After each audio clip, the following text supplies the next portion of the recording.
When I realized that, no matter which door I picked, it was always mathematically disadvantaged, I felt trapped. It reminded me of one of those quantum experiments where an electron changes its behavior the moment you look at it. I thought, no way, this can't be real. It felt like some kind of equation was working against me, twisting the odds. I flipped the problem inside out, and what I found was really disturbing.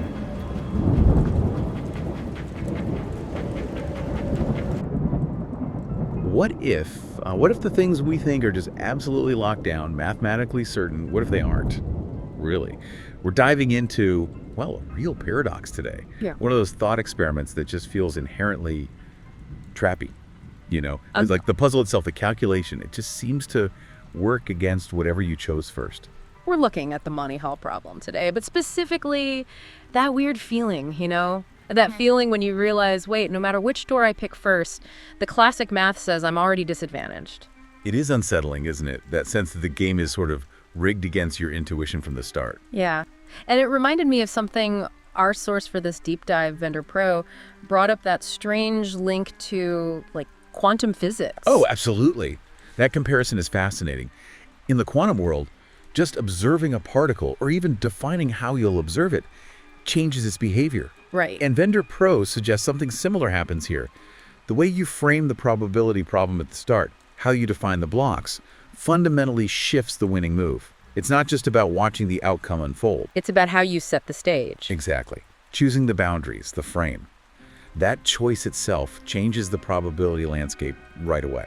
Okay, so that really sets up what we're doing today. We're going deep, challenging that old always switch rule. We're following the analysis that says the real answer depends entirely on how you define those initial probability blocks. It's not just straightforward conditional probability. Precisely. The legendary Monty Hall problem. I mean, for decades, this thing has been like a fault line in statistics. It splits mathematicians, frustrates regular folks, and honestly, it sparks some incredibly heated debates online and off. Right. But we're not just here to run through the standard solution again, are we? Most people have probably heard the always switch advice. Look, before we tear it down, we absolutely have to walk through the classic setup first, just so we're all on the same page. Good idea. Okay, quick refresher. 3 doors. A, B, C. Behind one door, a car. Behind the other 2, goats. The classic setup. So you're the contestant, you pick a door. Let's say you pick door A. Now here's the critical part. The host, Monty Hall himself, or whoever is running the game, crucially, this person knows where the car is, and they must open one of the doors you didn't pick. Let's say you picked A, so they look at B and C. They have to open one of them, and it must be one with a goat. Right, so let's say they open door C, and boom, there's a goat. Okay. Goat revealed behind C. Now comes the big question. The host turns to you and asks, do you want to stick with your original choice, door A, or do you want to switch to the other remaining closed door, which is door B? And this is precisely where that standard conditional probability calculation comes into play. It's the engine of the whole paradox. Let's break down those initial odds. When you first picked door A, what was the chance it had the car? Simple enough, 1 door out of 3. So door A has a 1 in 3 chance, or about 33.3% probability. Okay, and what about the doors you didn't pick? Doors B and C together? Well, together, they must account for the rest of the probability. So the block of doors B and C combined has a 2/3 chance, or 66.6%, of hiding the car. The car is much more likely to be in that group you didn't pick initially. That makes sense. You're more likely to have picked a goat door first time around. Absolutely. Now here's the standard logic kicking in. The host's action opening door C isn't random.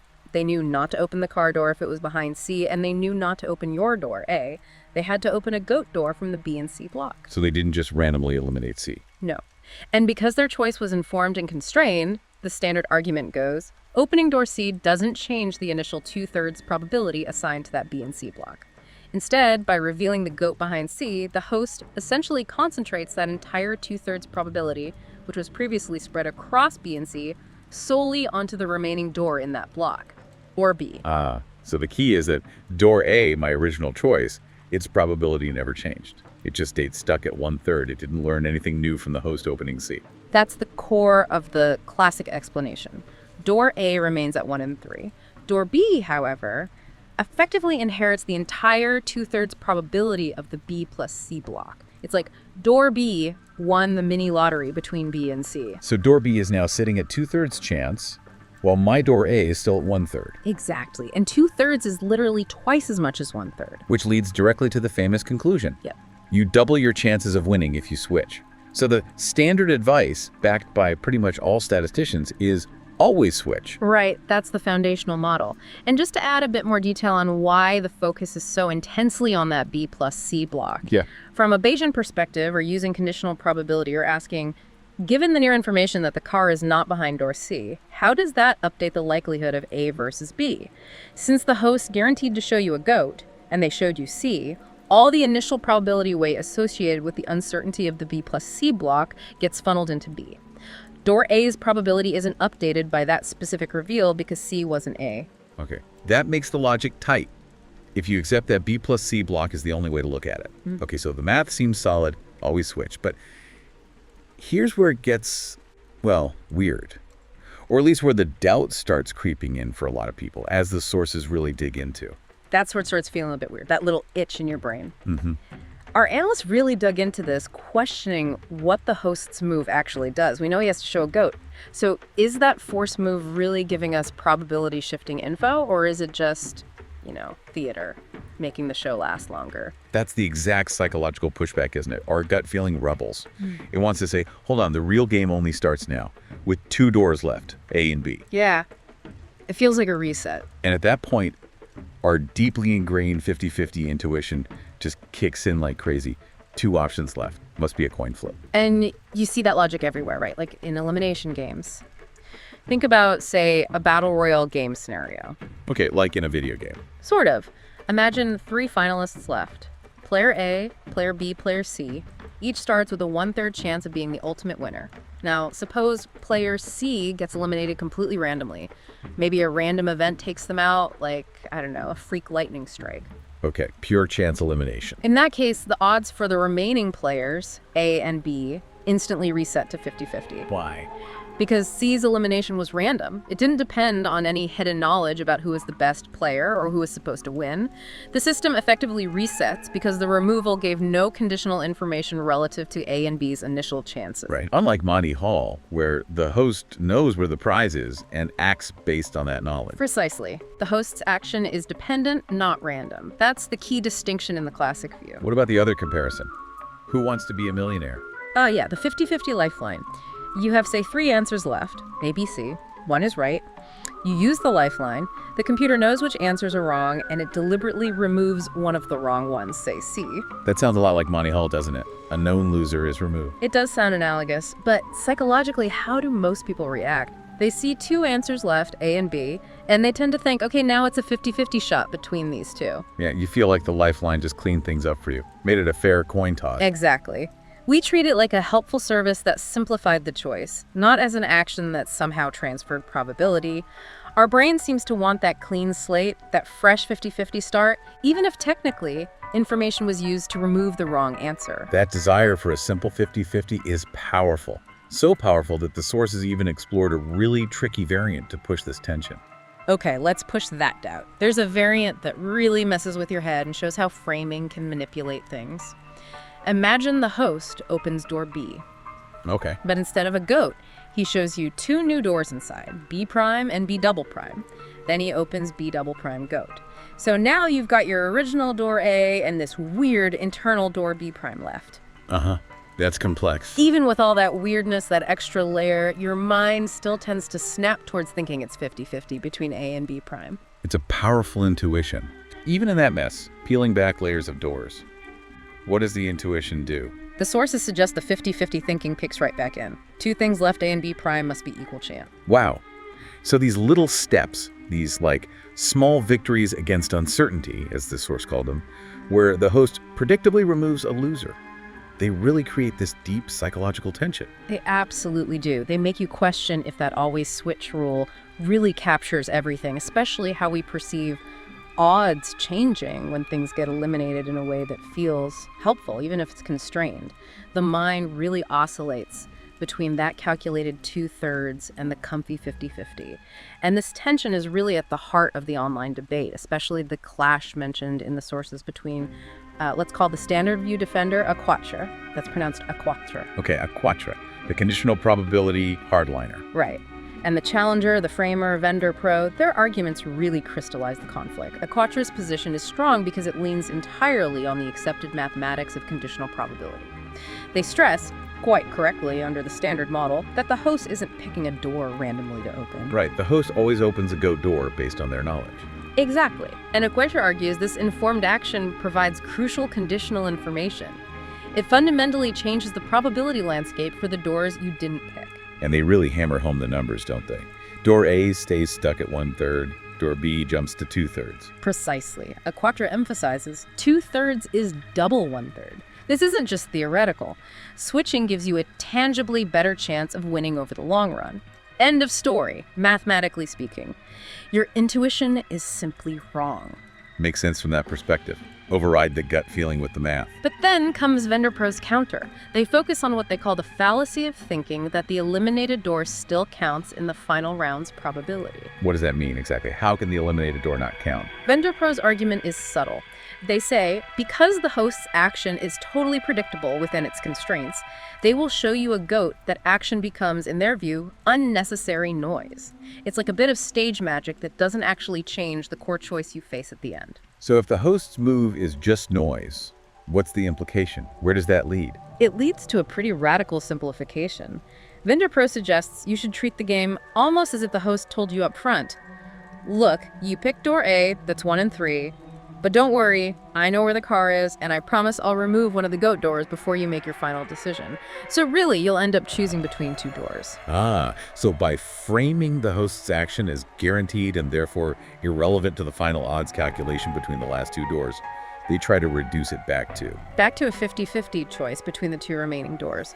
They strip away the performance aspect and say the core reality is a 1 and 2 decision at the end. That's a really compelling philosophical twist. It kind of ignores how we got to those 2 doors, focusing only on the final state. It does. It sidesteps the standard conditional probability argument about how the information, the host's knowledge, influenced which door was eliminated.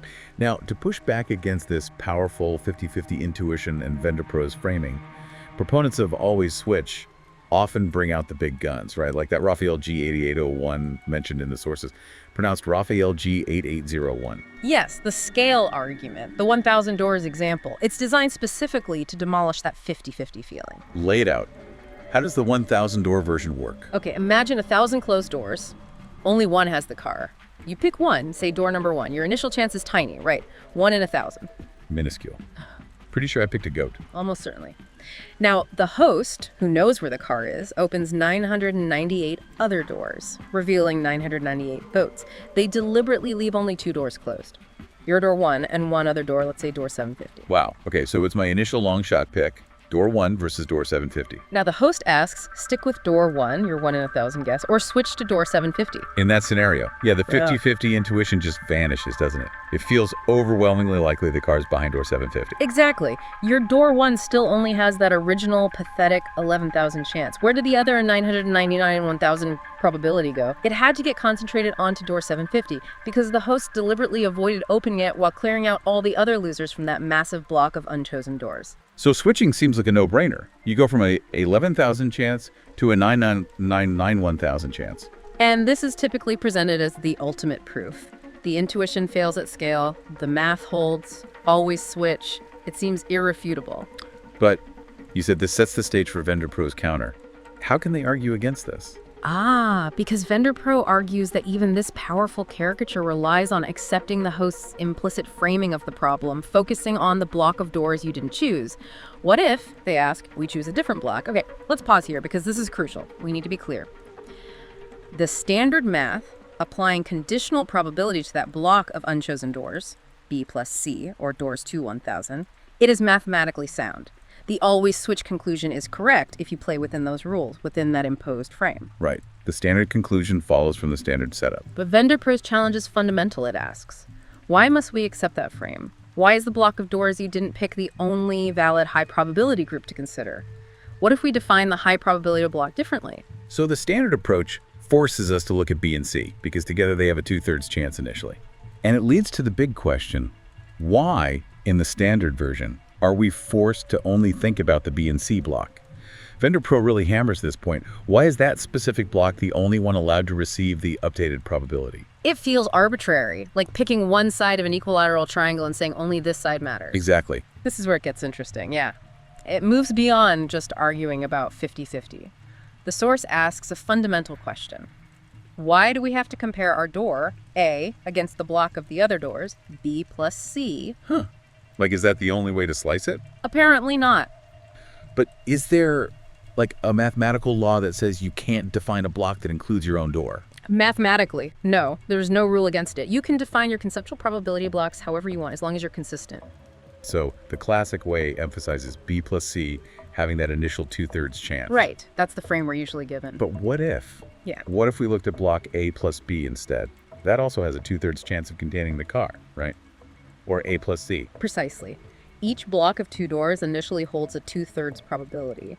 The entire always switch answer, Vendor Pro argues, hinges on which block you choose to focus on before the host opens a door. Okay, my head's starting to spin a little.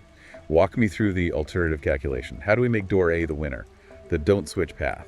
All right, let's try the Vendor Pro model. Step 1, you pick door A standard. Go. Step 2, instead of thinking about B plus C, you consciously define your reference block as, say, A plus C. This block initially has a 2/3 chance of holding the car. Okay. Focusing on A plus C now, 2/3 chance between them. Step 3, the host opens door C, revealing a goat. Now here's the crucial, maybe controversial leap. Uh-oh. Here it comes. Vendor Pro argues that since the host had to open a goat door and C was opened, the entire 2/3 probability you assign to the A plus C block now belongs only to the remaining door within that block. Which is door A, my original choice. Exactly. The argument is that the host's predictable action, opening a goat, doesn't diminish the block's overall probability. It just concentrates it onto the unopened door within that chosen block. So, wait. If I define my block as A plus C and C is open, A gets the 2/3. According to this framing, yes. All the probability assigned to A plus C shifts entirely to A. Meaning, don't switch. Yeah. Because door A now holds the 2/3 probability, and door B holds the original 1/3 that door B always had. That's the conclusion from that specific framing. It completely inverts the standard result. Wow. Okay, that is a twist it feels like. Like a logic puzzle where the setup determines the answer. It's all about where you place your initial bet, which block you choose to track. In that alternative, but equally valid, A plus B framing, the math now says do not switch. Your door A absorbed the probability because of how you define the system. It demonstrates that always switch isn't some absolute law of the universe. It's just the result you get when you choose one specific way to frame the initial probabilities, the B plus C block frame. That really does turn the whole thing upside down. Let's use the big example, the one that supposedly proves always switch beyond doubt, the 1,000 door version. Yes, the extreme case. Standard version. You Yeah. pick door 1. Tiny 11,000 chance Celsius, right? The host opens 998 other doors, all showing goats, leaving only your door 1 and, say, door 1,000. Right, and in the standard frame. Switch. Door 1,000 inherited the massive 99991,000 probability from all the doors the host opened.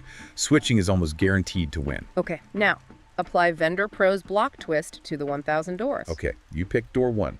Now, instead of focusing on the 999 doors you didn't pick, we define our reference block differently. We define it as the 999 doors that include your choice. Doors 1 through 999. So that block now has the 900, 900, 100, 1,000 chance. Correct. That huge block has the high probability. Door 1,000, the single door outside this massive block, only has the initial 11,000 chance. Okay, and then the host does his thing, opens 998 doors within our block, say doors 2 through 999, revealing goats, leaving only door 1, our choice, inside the block, and door 1,000 outside the block.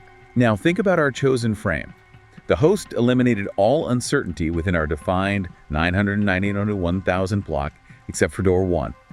All that massive probability collapses onto the single remaining door inside that block. Which is door 1, my original choice. Exactly. In this frame, door 1 now holds the 999 to 1,000 probability. Door 1,000 is still the long shot at 11,000. The strategy completely flips. So in this frame, you absolutely should not switch. It'd be crazy to switch. Your door is now the overwhelming favorite. Wow, so the standard advice, the entire point of the classic Monty Hall lesson, just reverses completely based on how you define the initial blocks. That's the core takeaway. Switch or stay. The correct answer depends entirely on the conceptual model, the reference frame you choose at the very beginning. Conceptualization dictates the outcome. Conditional probability itself isn't wrong. The math works. But the logic is pliable. The answer you get depends entirely on the assumptions you feed in. What looks like a simple, solved problem can hide a trap embedded in its very framing. So if we can mathematically justify two opposite strategies just by thinking about the groups differently, what does that mean for, the real world outside of game shows? It's a huge warning sign, I think. A warning against blindly trusting any single model or framework that's handed to you. Right. Think about complex areas. Finance, AI model training, scientific research, even sports betting or poker. Yeah. In all those fields, you're essentially choosing a reference block. You're making initial assumptions about what's related to what constitutes the system. Like in trading, an algorithm might compare stock A against the whole sector, like the B plus C block. Right, but using this insight, another trader might say, no, my crucial block is stock A plus its main competitor, stock B.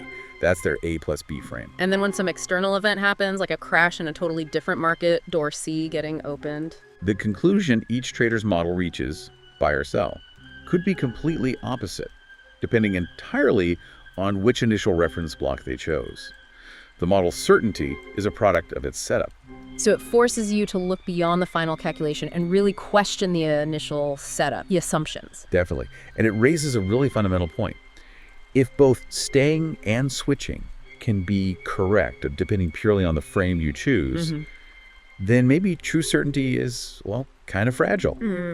Perhaps the smartest approach in complex situations isn't finding the right answer based on one frame, but staying humble, recognizing that any single view might be incomplete, maybe even misleading. The classic Monty Hall teaches probability.